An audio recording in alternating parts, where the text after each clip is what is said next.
Hi there. My name is Sarah Stewart Johnson. And I'm actually pre-recording this lecture just in case. I've actually spent all day in a hospital with my best friend. I'm going to be back tomorrow, and I'm just not 100% sure what the day will hold, and especially if my internet connection is going to be strong enough to talk to you from there. So just in case, this is my lecture, and this is what I wanted to tell you about searching for life on another world. I had the wonderful opportunity to meet several of you guys at the Roy Chapman Andrews Society award dinner, which we had a few days ago, and it's really nice to have a chance to talk about Mars to an even larger group of folks. This is one of my favorite places in the entire universe, and I hope that by the end of this next hour, you have a sense of why it's so exciting. Okay, so let me share my screen.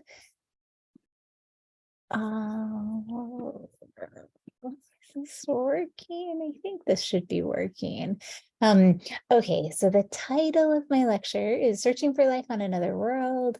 And as I mentioned, I'm Sarah Stewart Johnson. I'm a professor at Georgetown University in Washington, D.C. And I am so honored to be this year's Roy Chapman Andrews Society Distinguished Explorer. This is just such a huge honor. And Roy Chapman Andrews is just, I don't know, he's a hero when it comes to exploration. And he, I think, could really look into a place where a lot of people might not see as much possibility, like these vast deserts, and see all kinds of things and discover all kinds of amazing things. And now, a century later, we're sort of pushing that frontier of exploration to places that are even beyond our own planet. And so what I thought I'd do is tell you a little bit about how I fell in love with Mars and why other people have fallen in love with Mars, and what we can sort of learn from this odyssey that we've had as we've kind of marched toward a truer understanding of this world, and then talk a little bit about what the future holds. So I will start at the beginning. So this is me as a kiddo.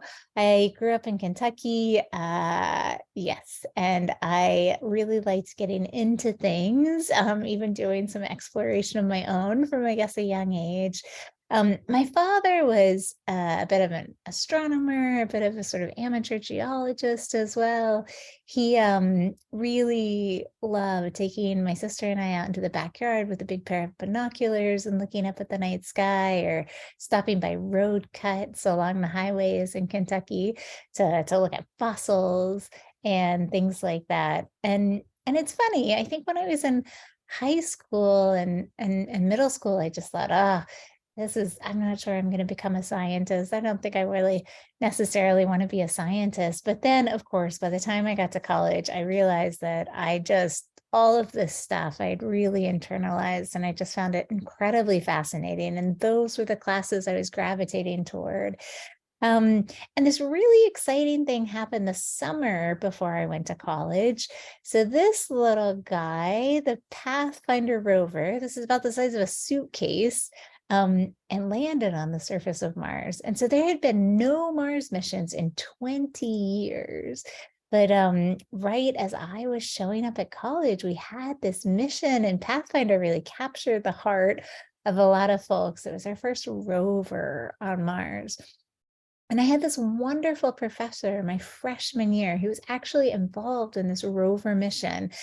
So I went to a school in Missouri called Washington University in St. Louis, and Ray, my professor, he worked on rovers. He was doing so much research, and I just thought it was the coolest thing ever. I really hadn't spent much time at all beyond the state line of Kentucky. And then suddenly here was this person who was telling me all about exploration in this very, very grand way. So I got to work with him as a researcher, as an undergraduate in college. I went out to the Mojave Desert. We tested some rovers. I got to go to the Jet Propulsion Laboratory, which is a big NASA center out in California. It's really the epicenter of modern exploration. And it was all just tremendously exciting. And actually, I wrote this book about Mars that is mostly about sort of what we've learned about Mars, but includes some stuff about how I found my way into this field as well. So by the time I got to graduate school, we had more rovers on Mars, more cars on Mars, as we like to say. And so these two guys right here, John Gratzinger and Steve Squires, are former Ray Chapman Andrews Distinguished Explorers and big heroes of mine. So Steve Squires was in charge of this mission, the first one I worked on. And then John Gratzinger has been the principal investigator for the Curiosity rover, which is the mission I'm working on now.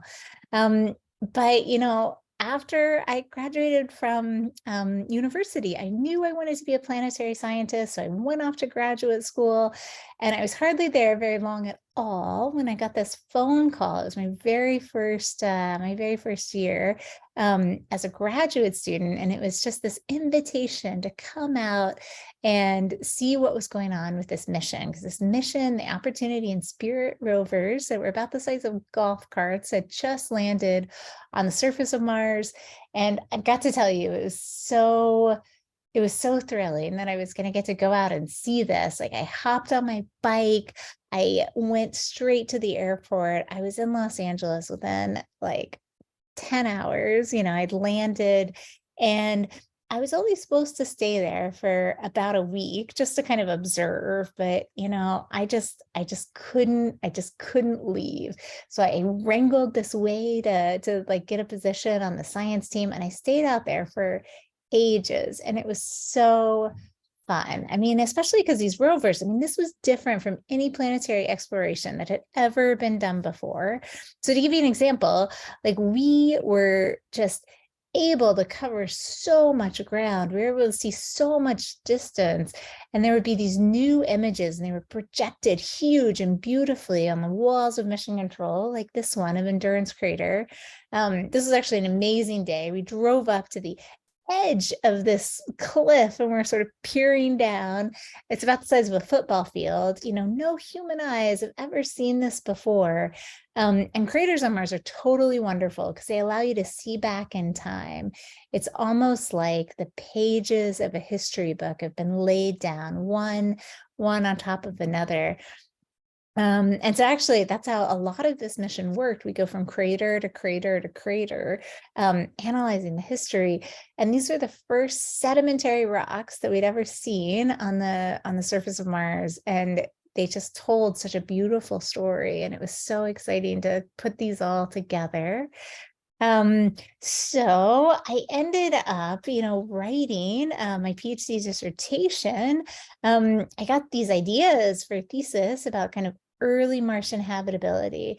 So the thing about Mars was actually these two planets, Earth and Mars, were really, really similar early in their histories. There was water, at least episodically. It was a warm and wet climate, at least some of the time. And it was a really different world. We had like liquid water, rivers, streams, perhaps even a great northern ocean. Covering the top part of the Mars is a little lopsided, a little pear-shaped, but the northern lowlands, there might have been just a huge ocean there. It was a really different place. But then Mars took this different planetary path and has, become the sort of frigid desert, this polar desert that it sort of feels like today. It feels like, Antarctica, even colder, even drier. But, early in its history is a different place. And so I ended up spending my dissertation really thinking about the role of sulfur greenhouse gases and its implications for surface life. And it sort of all came together with a big astrobiology component. So that's really thinking about looking for life beyond Earth, even though astrobiology as a term, we think of that just life in the universe, including Earth, because there's so much we can learn about life in extreme environments right here at home. But yeah, so then I started thinking of myself as an astrobiologist, and then I landed my dream job, which is being a professor. I love working with students and getting to do science. And so now I'm at Georgetown University. I'm also a visiting scientist at NASA's Goddard Space Flight Center, which is just up the road in Greenbelt, Maryland. And I run a biosignatures lab. And really, the goal of our work is trying to understand the presence and preservation of these biosignatures within planetary environments. We've really got sort of two wings, two sort of big areas that we draw upon. One is molecular biology, and another one is organic geochemistry. And it's just been so great. So one of the things that we do is sort of trying to learn how to look. Like a big part of kind of our astrobiology research is understanding how to do life detection in analog environments, places that bear relevant similarities to other planetary worlds, moons or planets that are here on Earth that we can go. So we say mineralogical similarities or other environmental similarities. And so we, for example, do a lot of work in Antarctica. We've got 2 field sites down there, and looking at all kinds of things like the preservation of biosignatures. This is in the Atacama Desert, a very Mars-like place. These are down in basaltic lava tubes. So these are these terrains that run, these kind of planetary caves that run beneath the Earth. And we've worked in Hawaii and in Idaho and in California, and these basaltic terrains, with really similar composition to the basalt flows on Mars. And these are places that, don't have really light from the sun, as photosynthesis is a big driver. These are looking at microbes that are living on chemical sources of energy. This is another one of this is an Arctic site where we've got an ice-covered lake with these huge conical microbial mats that grow up to 70 meters in height. And so this is kind of what we think life on the early Earth looked like, these kind of beautiful conical, just microbial features. This is in Iceland. This is an acidic, really salty, pH of battery acid, super, super salty lake out in Western Australia. But a lot of these places are things where we can ask questions like, what are the limits of life? How does life persist? How do its traces persist? How does biology affect patterns of mineralogy in these analog environments? And we also do a lot of training and technique development, sort of, testing these different approaches, testing instrumentation, and just making sure that even if there's a place where there's not a lot of life to find in the first place, that we figured out kind of the best ways to go after this question. And then part of it is also applying what we've learned to planetary exploration, the kind of implementation of planetary exploration. So we look at data from current spacecraft. So here's Curiosity, for example. This is here up on Mars. And my lab's been working on this instrument in the belly of Curiosity. It's called the Sample Analysis at Mars instrument. And it has been just great fun trying to figure out what the organic material on Mars is, the building blocks of life as we know it. And so this is not the only thing. We're also thinking about future missions, like what can we do for future missions as well, and kind of new tools, new techniques. One of the big things we've been focusing on is not just how we detect life as we know it, but also life as we don't know it, life that might not necessarily share the same underlying biochemistry or molecular framework. But you can sort of see, here's this planet. So this is another image that was taken by Curiosity. Like this is back this area called the Bagnall Dunes. It's this band of dark sand dunes that line the northwestern flank of Mount Sharp. So Mount Sharp is this mountain in the middle of Gale Crater where we landed with Curiosity, which rises higher than, Mount Rainier above Seattle. It's this huge stack of sediments that actually records most of Martian climate history. And the history is preserved so beautifully on Mars because there are no plate tectonics, there's no fluvial erosion, because the hydrological cycle is essentially kind of shut down. And so we just have this incredibly perfect preservation. I mean, our own history here, we have so few old rocks. We've kind of swallowed our history one plate at a time. But on Mars, it's just a geologist's dream. But you can even just see from this image, this is this wilderness of just desolate beauty. It's empty and it's quiet. And Mars really is like this world. It's every bit as complex and as enigmatic as the Earth. It's an incredibly extraordinary world. And I think what's also really fascinating is how we've explored it and the science we've learned, but also kind of the human story of how we've explored Mars. And on the very human level, like at the beginning, there was no data really to kind of like cabin our imagination. And we've time and again sort of projected ourselves up on Mars and what we've imagined we've seen or what we've interpreted, I think has been really reflective. So I wanted to tell you a little bit about kind of how we got to this beautiful, beautiful image. So like there are all these other seekers too that have come from all these different walks of life that have been kind of drawn to the same question of, are we alone? What's happening? What's going on? And especially when we think about Mars, it's just, we've been thinking about it since ancient times, for centuries and centuries, we've been contemplating our place in the universe.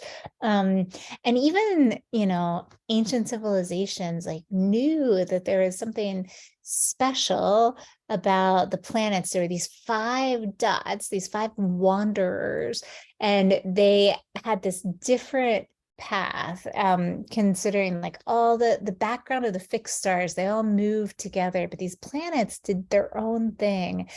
So of those, only one of them had a distinct color, this red color, of course, for Mars. And sometimes this light in the night sky, it blazed as one of the brightest objects in the night sky. And it really wasn't just the planet's color that made it so perplexing. It was also its motion. So Mars would do this thing where it would drift eastward night after night after night in relation to all these other stars. But then every couple of years, it would suddenly turn and backpedal against the zodiac, and it would wander west for several weeks before resuming its normal course. And sometimes this loop was a little bit smaller, sometimes it was a little bit bigger. And actually, Plato, who some of you maybe have thought about and read about, so Plato actually concluded from this motion of Mars that the planets had to have souls. For what else could these retrograde acts be? He was reasoning like if they weren't expressions of free will.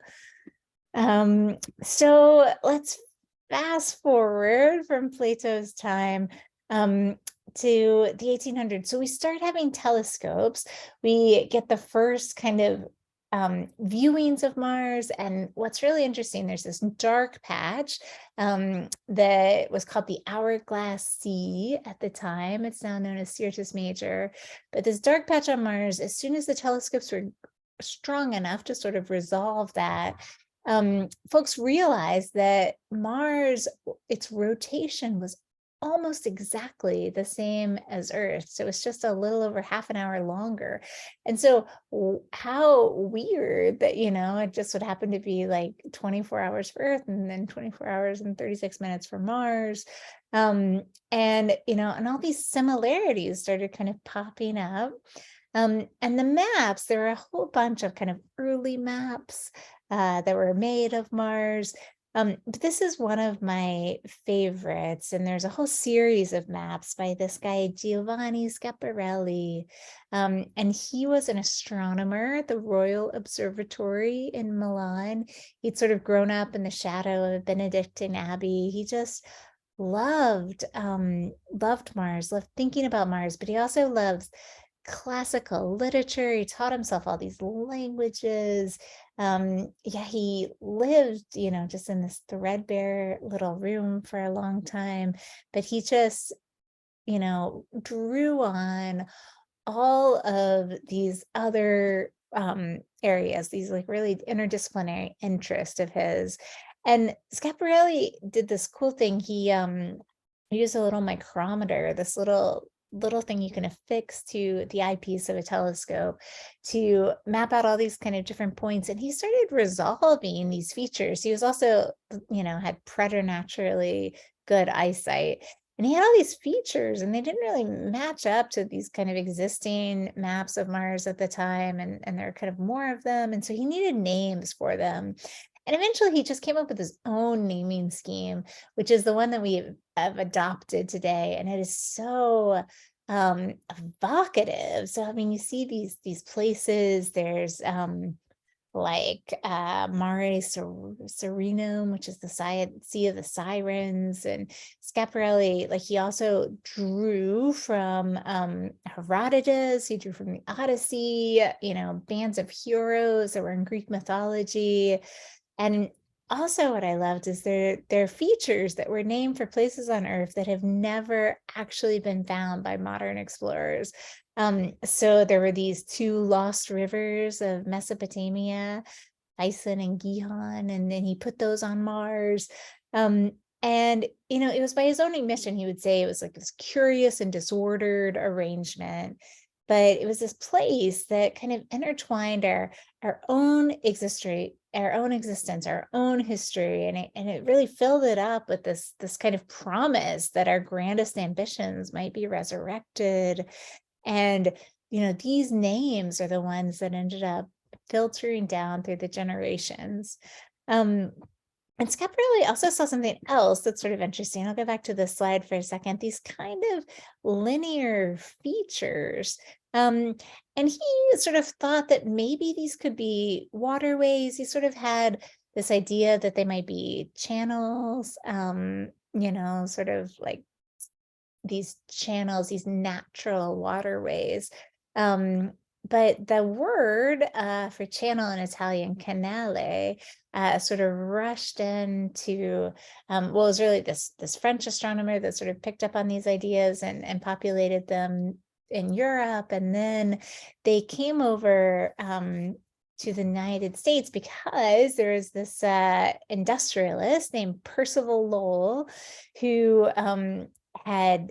he was this wealthy industrialist. He'd sort of done all the customary sort of things that incredibly wealthy young men did at that time. This was kind of late 1800s. He went on a grand tour, but he'd been really interested in astronomy among a bunch of other things. Like he ended up doing some like diplomatic missions in the Far East, and then came back, and his aunt gave him this French book by this guy, Camille Flammarion, which ended up talking about these canale, which, kind of came in an English translation as canals. The idea of a canal is not quite the same as the idea of a channel. But Percival Lowell really seized on this idea that there were engineered waterways on Mars. And of course, this is like a time in our own history where we're starting to really mark ourselves on the face of the Earth in ways that could potentially be seen from space. Like the Erie Canal, the Suez Canal, like these huge works of engineering that are suddenly visible at these great distances. And Percival Lowell was a writer. He was a popularizer of all these incredible ideas, and he was, he could write beautiful prose, but he started writing books and going on lecture circuits, trying to bring this news to the world that, it seemed to be that Mars was covered by these engineered canals. Like, I mean, he at one point counted 437 of these linear features on the surface of Mars through looking at his telescopes. One of the things that he did was a lot of the big observatories have been built in cities, but this was kind of the time of the Industrial Revolution, and these cities were starting to get pretty smoggy. And one of the things that Percival Lowell did was say, you really have to have better seeing. You need to go to places that are deserts, places like Arizona. And he actually went out to Flagstaff and built his own observatory. And he said, I have much better viewing conditions and I see all these features and they're these linear canals.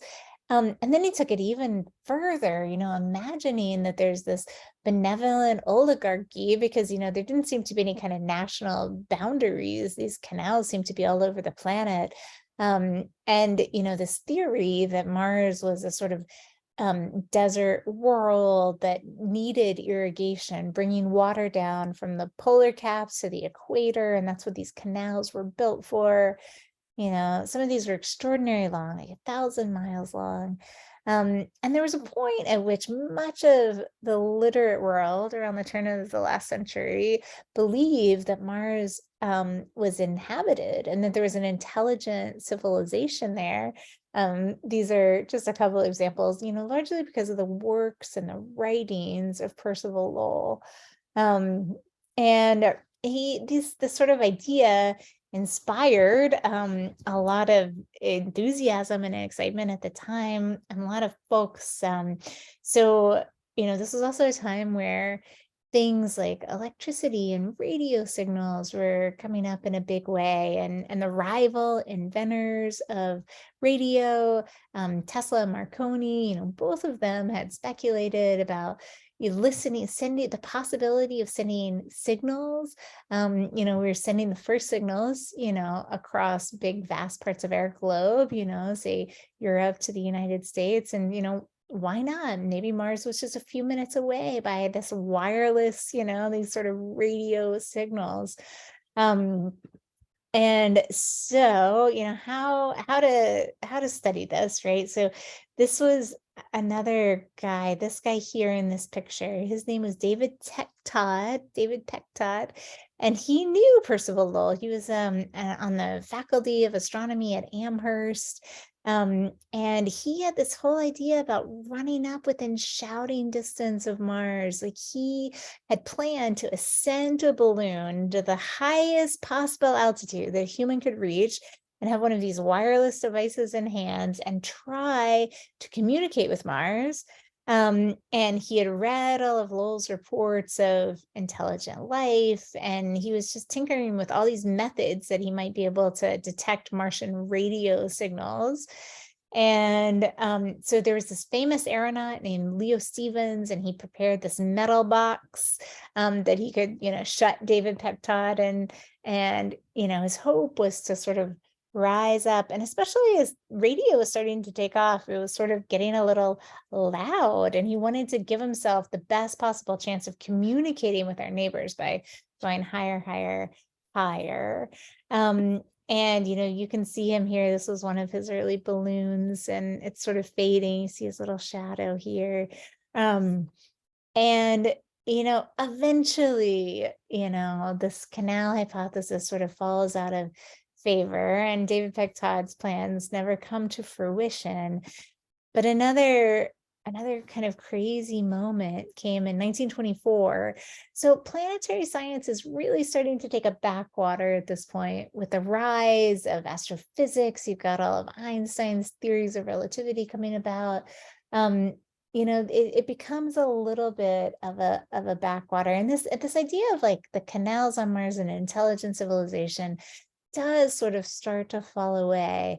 But nevertheless, there's this big thing called the Big Listen.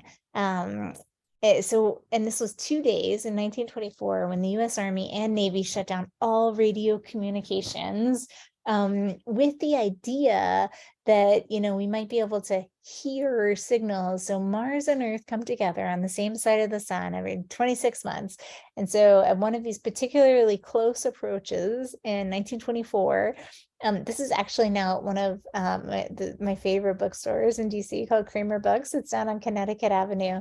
But these guys, they set up all of these big devices that they were going to listen and try to like chart signals that were coming from Mars. But yeah, the entire US Army and Navy had shut down all their radio communications while listening for Mars with the hope that we'd be able to get some sort of a signal. But of course, nothing was picked out.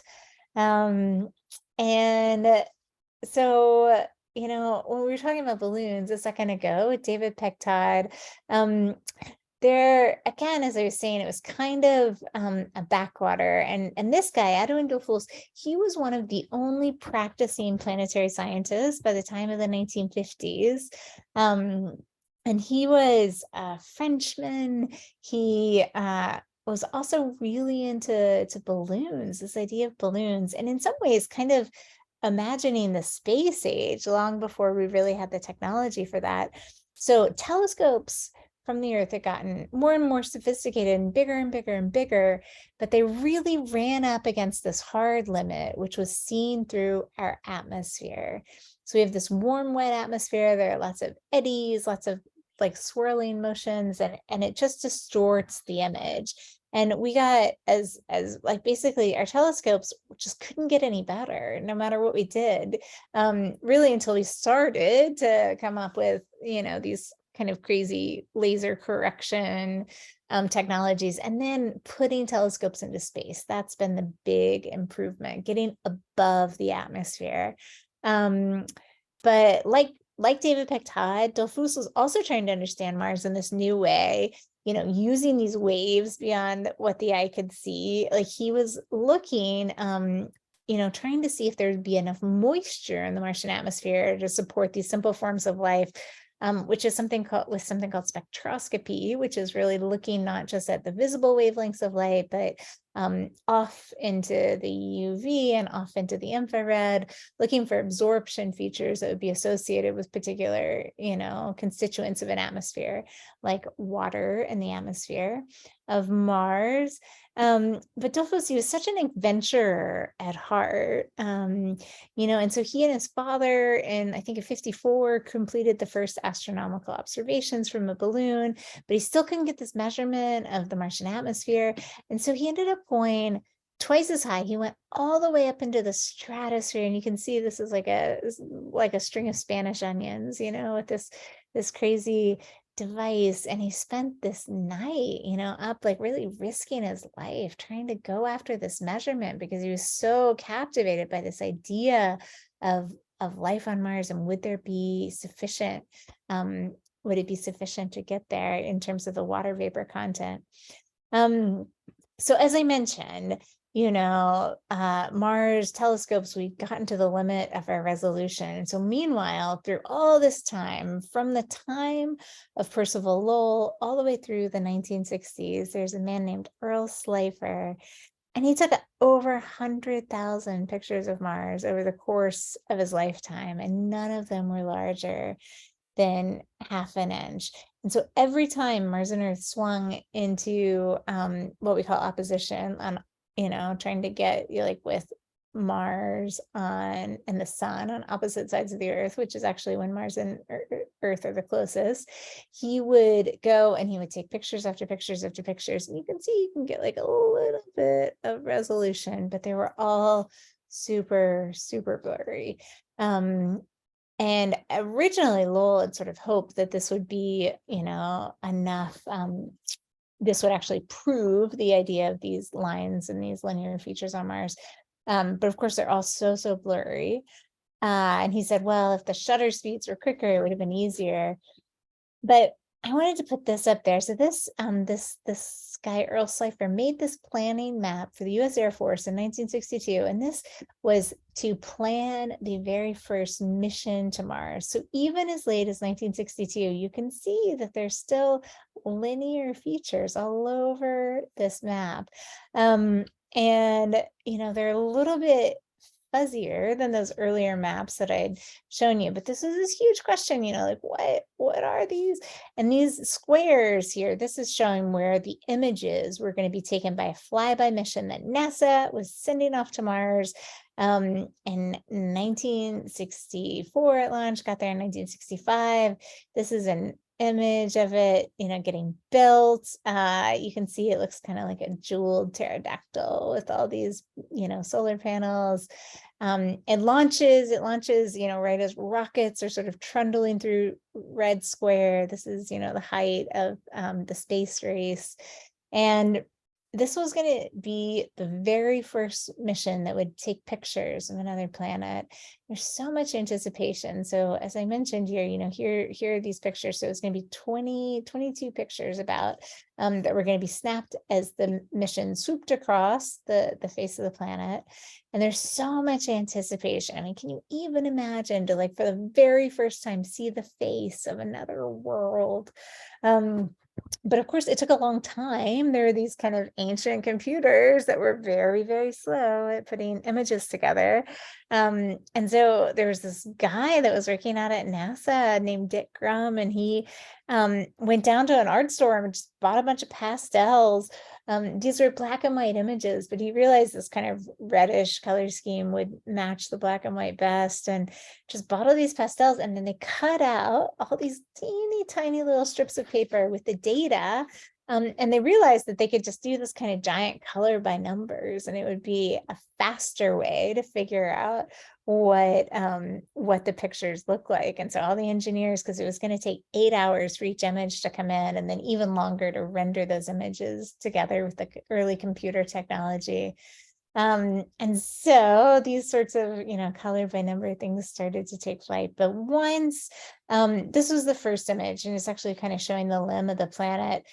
But by the time the seventh image came in, like, you could start to see that Mars was a world that was covered with craters. And it was just this staggering disappointment. It was just this cold and hard, dry world. And, those pictures, they saw 300 different craters, all perfectly preserved. And it was this moment where it's just like, oh, there are no oceans on Mars. There's no waxing and waning of forests as the seasons are progressing. There's no resurfacing. There's no weathering. And the New York Times actually declared Mars as a dead planet. And so this is really the nadir of our hopes for finding life on Mars. But fortunately, not everybody lost hope. So this is a young Carl Sagan, who was a great planetary scientist. And he, at that time, was just a postdoctoral fellow. But, he looked at this data and he said, okay, well, we have seen less than 1% of the surface of Mars. And so he started looking at these photographs of Earth and just trying to show that these Mariner results didn't necessarily preclude life. Like, he looked at these early weather satellites, these kind of Nimbus and TIRRS-1 satellites that were kind of just then opening the door to space-based remote sensing. And even at 1,000-meter resolution, he couldn't see any roads or buildings or rectilinear patterns. And there was really just no life whatsoever that was visible. And he even did it with some photographs of Earth that were snapped by the Apollo and the Gemini astronauts, like 10 times greater resolution.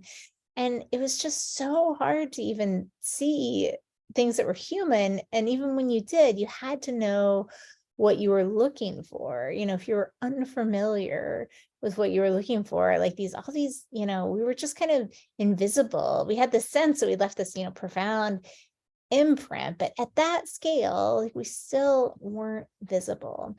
So fortunately, we did go back to Mars with more flyby missions, and then big leap forward with our first orbital mission. So this was in 1971. And there's so much drama. We're in this tight race with the Soviets sending these missions off to Mars. And as they're in transit, there's this giant dust storm that encircles the planet, and it just turns into like this cue ball. Like, I mean, it's just covered in dust, completely featureless, as this global dust storm erupts and it engulfs the entire planet. And so the Soviet mission just took all its pictures, and then it was just none of them showed anything. It was just this blurry surface because it was obscured by dust. But fortunately, the NASA mission was able to reprogram its computers, and so they could wait it out.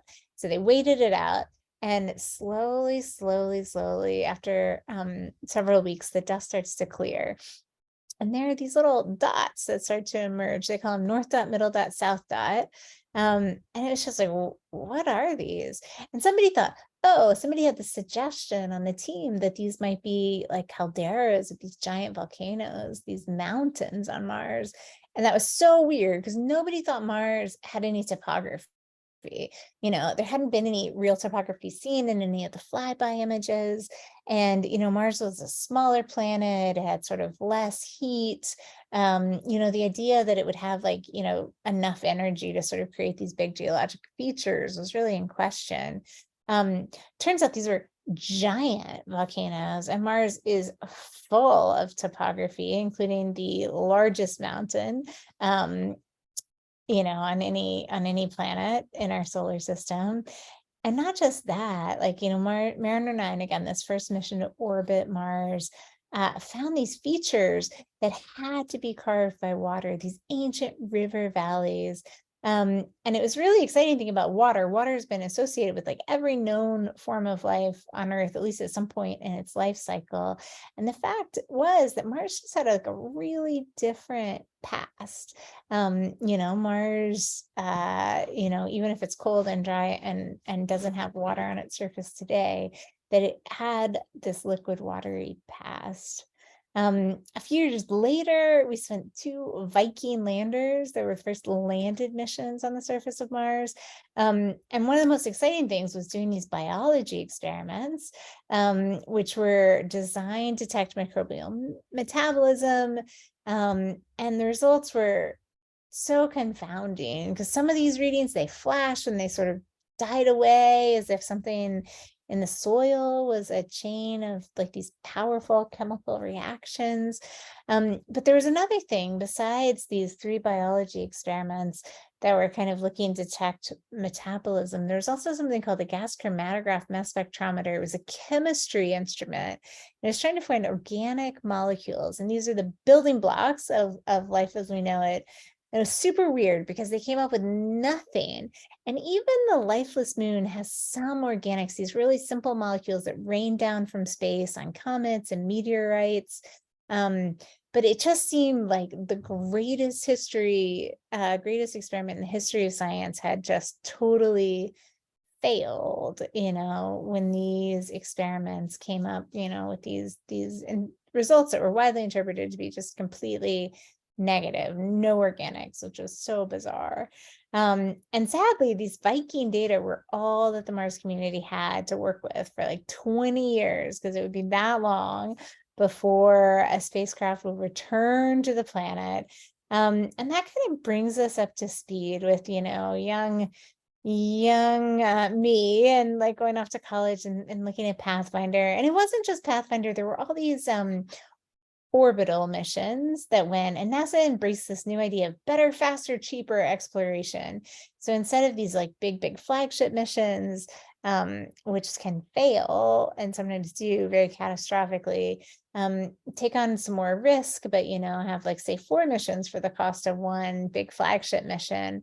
But, you know, this was a strategy that didn't always work so perfectly, right? So it is really hard to get to Mars. Like, this is sort of showing all these X's or missions to Mars that have failed, and failed for a lot of different reasons, you know, but there were 2 of these better, faster, cheaper missions in 1999 that failed really right around the same time. Like the Mars Climate Orbiter, it hit the top of the atmosphere and it disintegrated. And it was the result of something really dumb. It was a mix-up between English and metric units.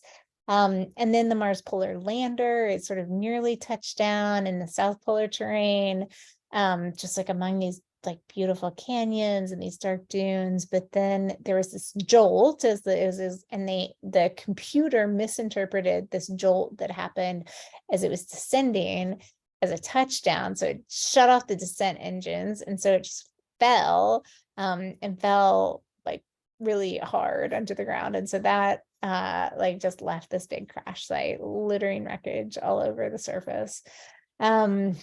So, and then there are like lots of other missions that have failed too, that we are getting better.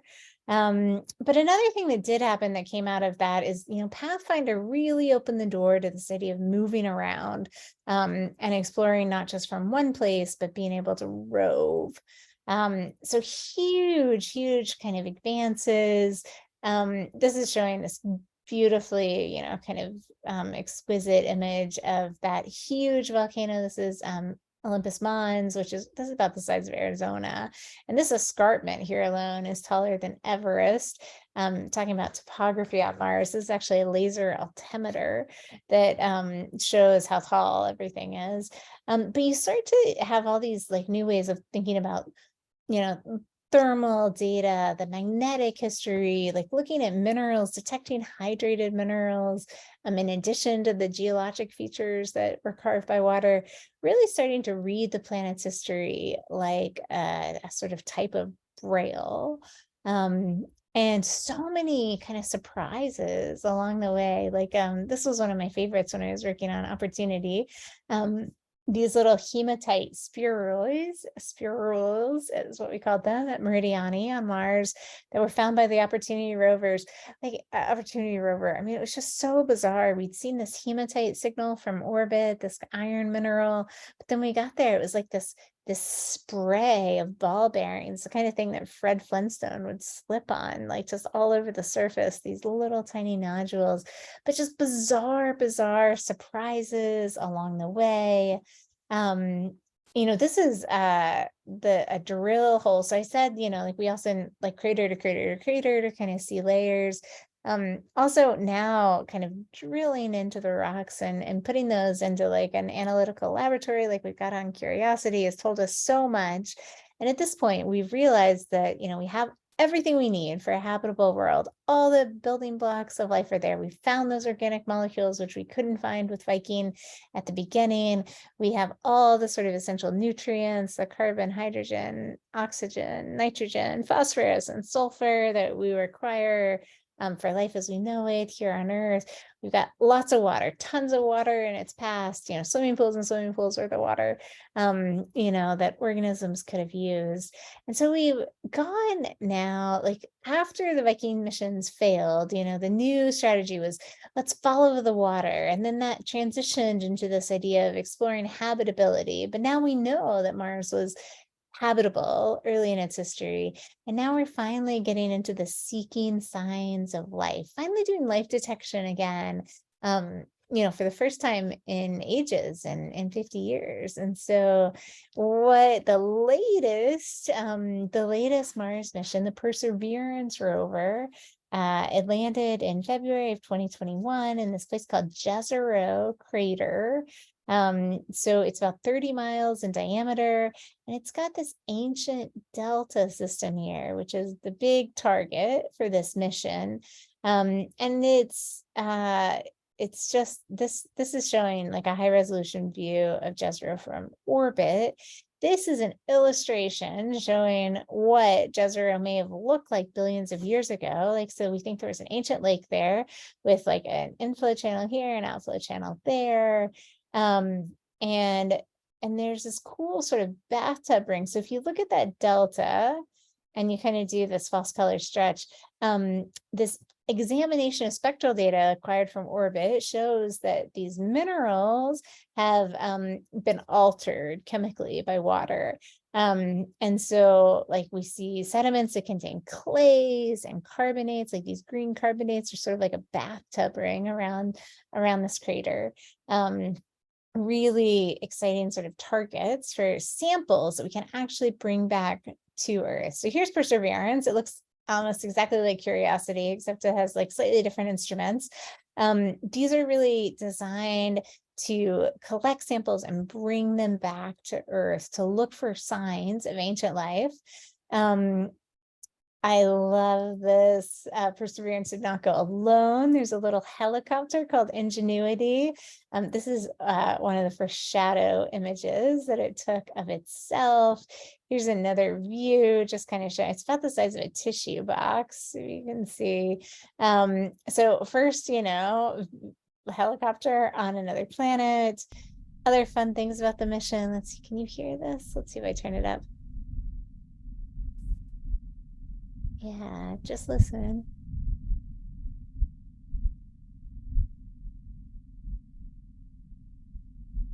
Yeah, it's very faint, but you can hear the sound of the wind on Mars. The first microphone to another planet, a project by the Planetary Society, also went as part of this mission.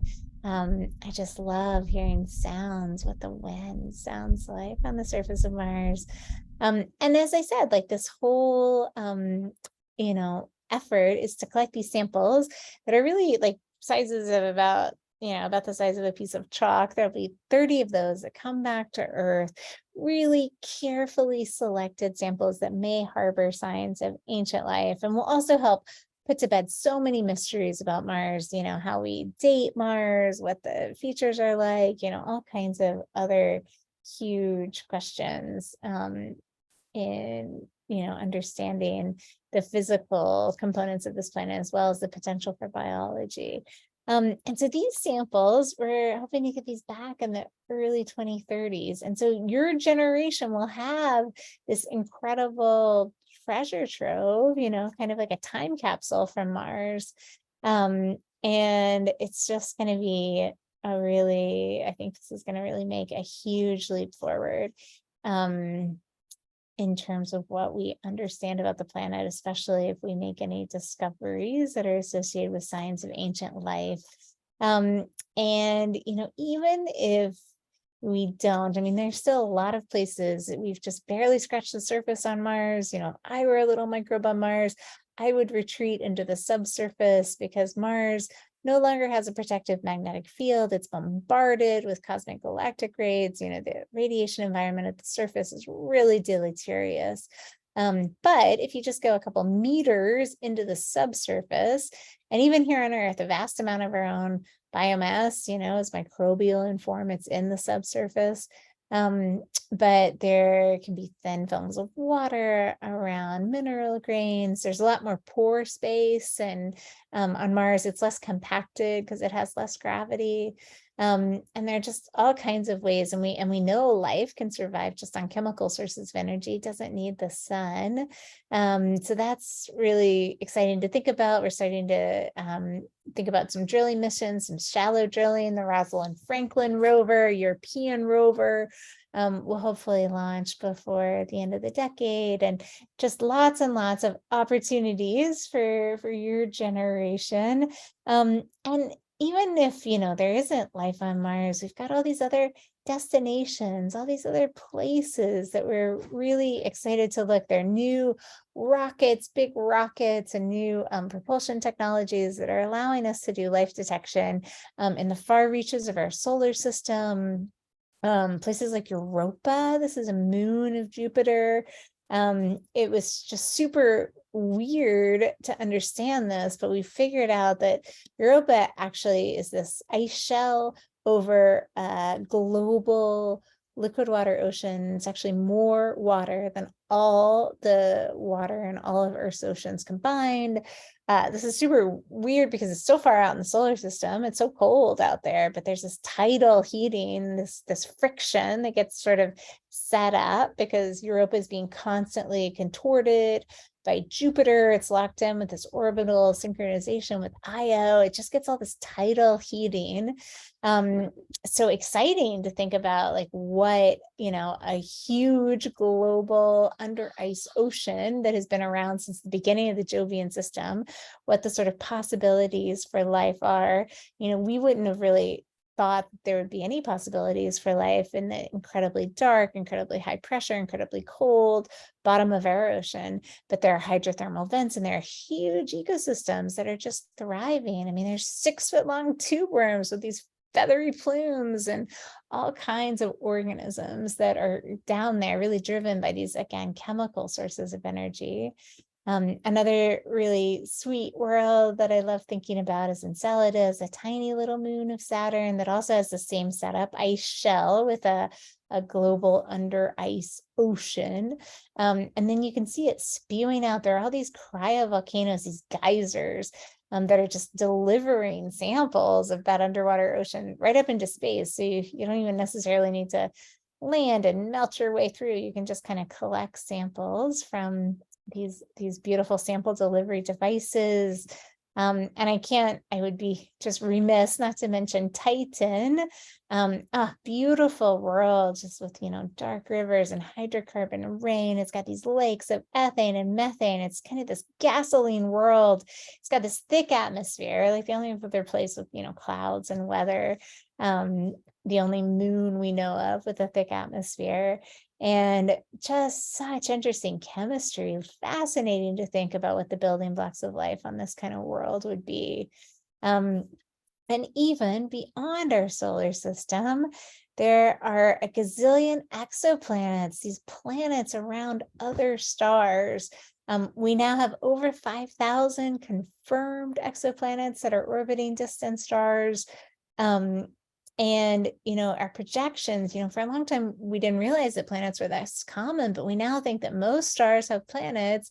And like, even if you just look at our Milky Way galaxy, our little galaxy that we happen to be in, we think that there's probably a solar system for every person on Earth.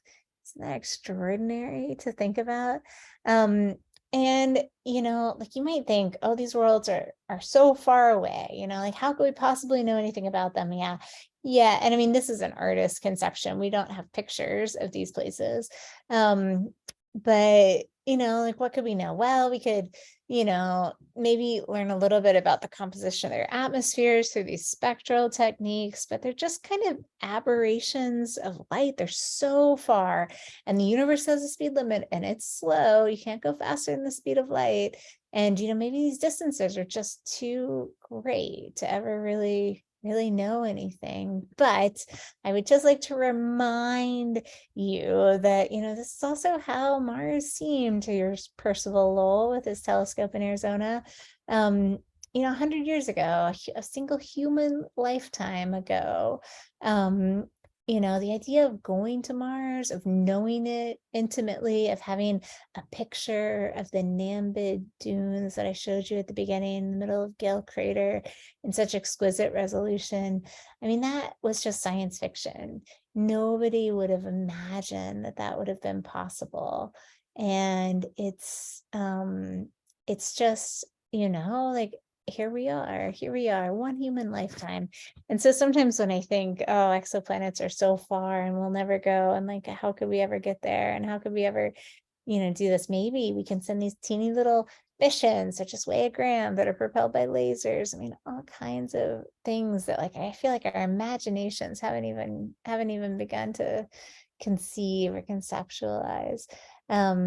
But yes, it's going to be so exciting to see sort of what happens in the decades to come. And you guys are going to live longer than me. And so it's going to be exciting to see all the discoveries. What, we just never know what the future will hold. Okay, well, I just like to say thank you. And I hope that the talk was interesting. Here, I'll stop the screen share.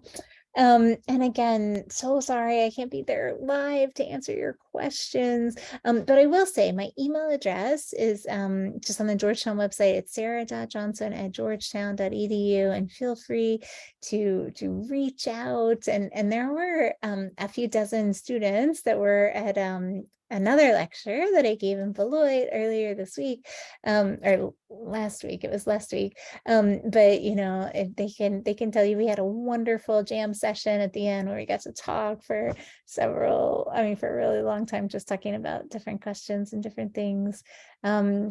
So again, thank you so much for staying along and listening to me chat about all the stuff that I get really excited about. And yes, I think I will leave it there, but please don't hesitate to reach out if you have any questions. And oh, I should say, yeah, I did write this book. I wrote this book about like a lot of these ideas. It's called The Sirens of Mars, and I think they have it at the Beloit Library.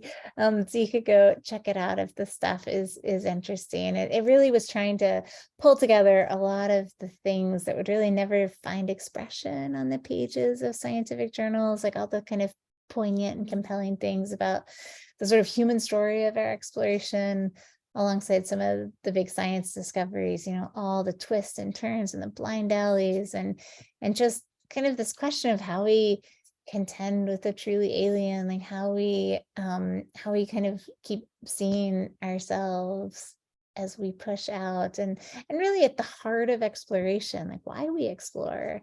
And I think that's a really deep part of our humanity. Okay, so thank you again. And I hope our paths cross again at some point in the future.